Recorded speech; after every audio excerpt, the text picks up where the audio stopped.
मोहतरम नाजरीन, आज मुकद्दमा में कामयाबी हासिल होने का नक्श लेकर हम हाजिर हैं।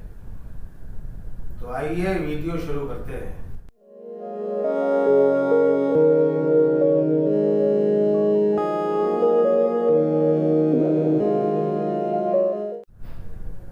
दोस्तों, जो शख्स केस में मुकद्दमा में उलझ जाए, जिस पर मुकदमा हो जाए, केस हो जाए या और किसी इख्तिलाफ में उलझ जाए और वो हक पर हो लेकिन अपने खिलाफ फैसला होने का खौफ हो, तो चाहिए कि ये नक्श नकल करके अपने गले में लटका ले।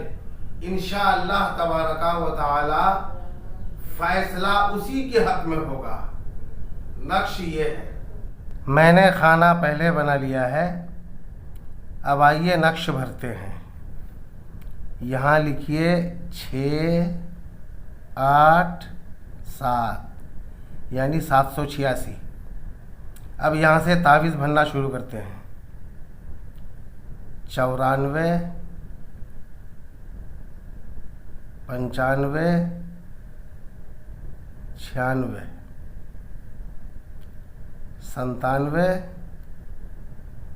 99। यहाँ लिखिए 001, दाहिना तरफ से लिखना है।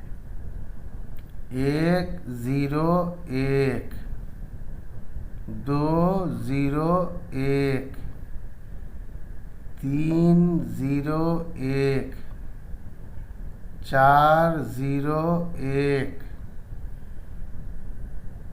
501, 601,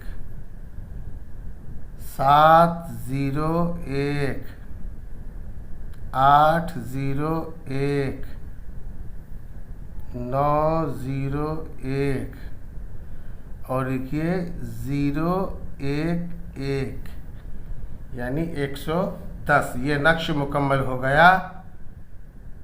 इस नक्श को बहुत से कामों में इस्तेमाल किया जा सकता है, ख़ास करके मुकद्दमा में कामयाबी के लिए।